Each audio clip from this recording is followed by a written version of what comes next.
বক্তৃতায় বুঝেছেন গাজীপুরের মেয়র জাহাঙ্গীর যেটা বলেছে সেটা প্রমাণ করে। এটা বলানোর চেষ্টা করা হচ্ছে যে দিনের ঢাকাতে যদি আমরা ঘুরতে না পারি তাহলে রাতের ঢাকায় কাউকে ঘুমাতে দেব না। ওরা এই সিদ্ধান্ত নিয়েছে আর আমরা সিদ্ধান্ত নিয়েছি মানুষ দিনে এবং রাতে নিরাপদে চলাফেরা করবে, যেটা 1400 বছর আগে আল্লাহ রাসূল সমাজ যেটা প্রতিষ্ঠিত করেছিলেন সেটা আমরা প্রতিষ্ঠিত করে ছাড়বো ইনশাআল্লাহ, যতই তাদের গায়ে জ্বালা পোড়া হোক না কেন। আল্লাহ বলেছেন ইউরিদুনা লিউতফিউ নূরাল্লাহি বিআফওয়াহিহিম আল্লাহু মুতিম্মু নূরিহি ওয়ালাউ কারিহাল কাফিরুন। ওরা চায় মুখের ফু দিয়ে দিনের আলোকে নির্বাপিত করে দেবে, কিন্তু আল্লাহ চান তিনি দিনের আলোকে প্রজ্বলিত করে রাখবেন যতই তাদের কলিজার মধ্যে জ্বালা পোড়া হোক না কেন। ঠিক না বেঠে? এই জন্যে এই 6 মাস ধরে এই বাংলাদেশে খুন, গুম, ধর্ষণ, চুরি, ডাকাতি, ছিনতাই, গরু চুরি, তারপরে আরো যা আদার চুরি এত বাড়া বেড়েছে। আমরা মনে করি এত বাড়লো কেন? পরে খুঁজে পাইলাম আল্লামা সাইদি অনেক আগে একটা ঘটনা বলেছিলেন, শোনাবো আপনাদের। কোন কাজ করবা যাতে লোকে অন্তত আমাদের ভালো বলে, আমাকে ভালো বলে। তো সন্তানরা চিন্তা করলো আব্বা মারা গেছে, এখন একটু ভালো কাজ করি যাতে আব্বারে ভালো বলে। তো ওরা নামাজ পড়া শুরু করলো। কি করা? নামাজ পড়া। নামাজ পড়ে মানসি কয় নামাজ পড়লে কি হবে, হইলো কাফন চোরের ছেলে, কাফন চোরার ছেলে। তো চিন্তা করলো তাইলে শুধু নামাজ পড়লে হবে না, এখন নামাজে আসার সময় সবাইরে জিলেপি নিয়ে আসবো, জিলেপি দেবো। তো সবাইরে জিলেপি দেয়, দেওয়ার পরে কয় জিলেপি কে দেছে? কয় ওই যে কাফন চোরার ছেলে দেছে। তো তাও তো আব্বারে ভালো কয় না, তাহলে কি করা যায়? সমাজে ভালো কাজ করার জন্য এই যে সাবেক প্রধানমন্ত্রী কিছু ঘর দিয়েছে, দেখেছেন না?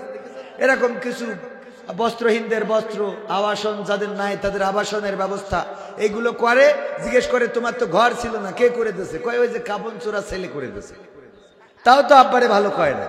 তো 3 ভাইয়ে পরিকল্পনা করলো যে না, এখন আমরা আবার কাফন চোরায় ফিরে যাব, আমরা আব্বা যেটা করতো সেটাই করব।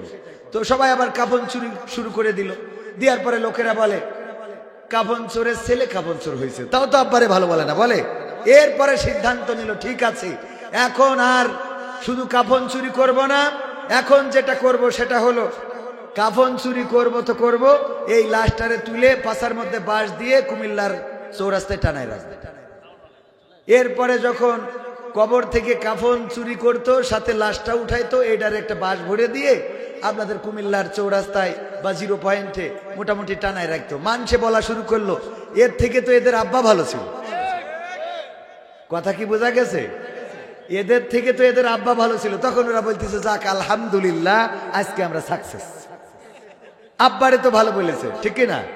তো এখন আমাদের দেশে খুন, গুম, ধর্ষণ, চুরি, মারামারি অনেক কিছু বাড়ানো হয়েছে এবং এটা বাড়িয়েছে পরিকল্পিতভাবে, যাতে করে অন্তত মানুষেরা এটা বলতে পারে আগেই তো ভালো ছিল। ঠিক না বেঠে? কথা কি বোঝা গেছে? ওই আগেই ভালো থাকা আর এখন ভালো রাখা দুটোর মধ্যে অনেক তফাৎ।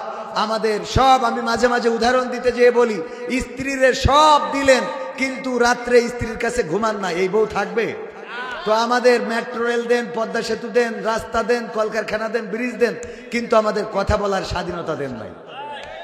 এই জন্য এই বাংলাদেশের মানুষ সিদ্ধান্ত নিয়েছে যাদের হাতে রক্ত লেগে আছে পিলখানার দেশপ্রেমিক সেনা অফিসারদের, যাদের হাতে রক্ত লেগে আছে জামাতের নেতৃবৃন্দের, যাদের হাতে রক্ত লেগে আছে বিএনপির নেতা পর্যায়ের মানুষের, যাদের হাতে রক্ত লেগে আছে ছাত্র জনতার, যাদের হাতে রক্ত লেগে আছে আমার আলেম ওলামার তাওহীদি জনতার, যারা খুন করেছে, গুম করেছে, ধর্ষণ করিয়েছে, চুরি করিয়েছে, ছিনতাই করিয়েছে, চাঁদাবাজি করিয়েছে, এই বাংলাদেশকে একটি মগের মুল্লুক বানিয়েছে, বাংলাদেশের মানুষ সিদ্ধান্ত নিয়েছে তাদের এই বাংলাদেশে রাজনীতি করার ন্যূনতম কোনো অধিকার নাই।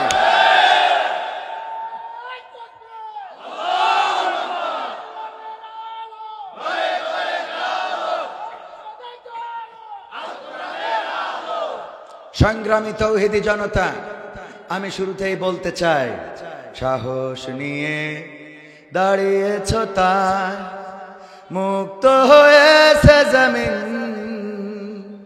সাহস করে দাঁড়ালে আর একবার কায়েম হয়ে যাবে দিন।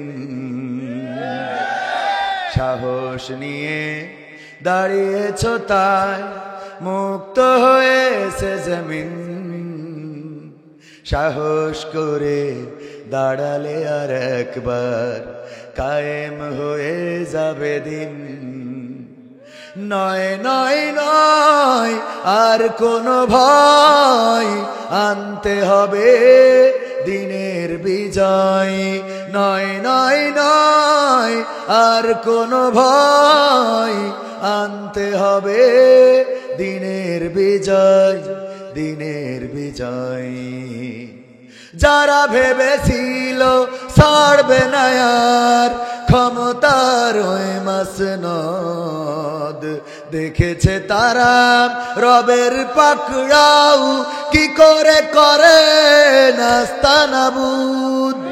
যারা ভেবেছিল ছাড়বে না আর ক্ষমতার ওই মাসনদ, দেখেছে তারা রবের পাকড়াও কি করে করে নাস্তানাবুদ।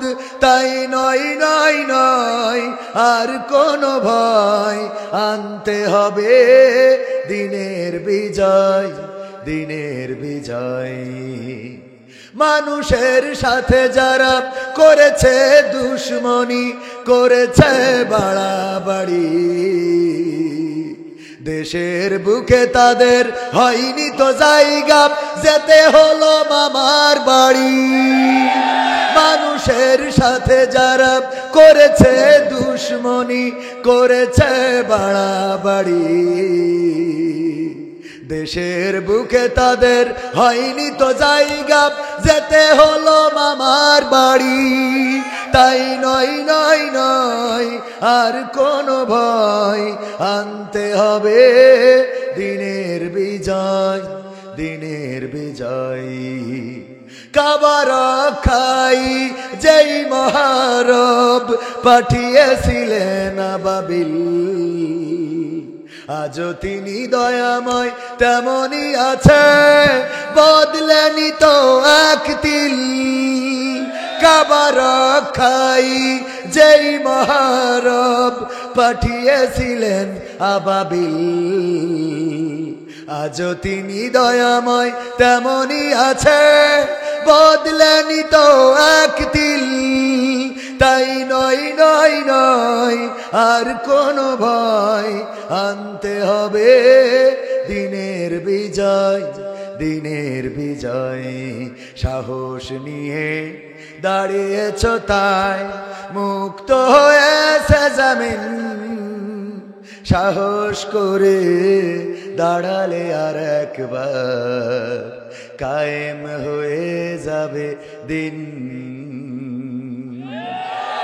ঠিক না ঠিক? 1952-তে আমরা সাহস করে দাঁড়িয়েছিলাম, আমরা প্রমাণ করেছিলাম রক্ত দিয়ে, ওই হানাদারদেরকে বুঝিয়ে দিয়েছিলাম আমরা রক্ত দিতে জানি, জীবন দিতে জানি। সবুজ ঘাস আমরা রক্তে রঞ্জিত করে দিতে জানি, পিচ ঢালা কালো পথ আমরা রাঙাতে জানি, কিন্তু মায়ের ভাষার অধিকার ছেড়ে দিতে জানি না। 1971-এ রক্ত দিয়ে প্রমাণ করেছিলাম ওগো হানাদারেরা, আমরা এই মানচিত্রের জন্য লড়তে জানি, রক্ত দিতে জানি, কিন্তু বাংলাদেশের স্বাধীনতা সার্বভৌমত্বের মান রাখার জন্য জীবন লাগে জীবন দেব, রক্ত লাগে রক্ত দেব, মাসের পর মাস লড়াই করব, কিন্তু বাংলাদেশের মানচিত্রের 1 ইঞ্চি মাটির অধিকার ছেড়ে দেব না। 2024-এ এসে ছাত্র জনতা প্রমাণ করেছে, দুটি হাত মেলে দিয়ে বলেছে এই বুকে গুলি চালাতে পারো।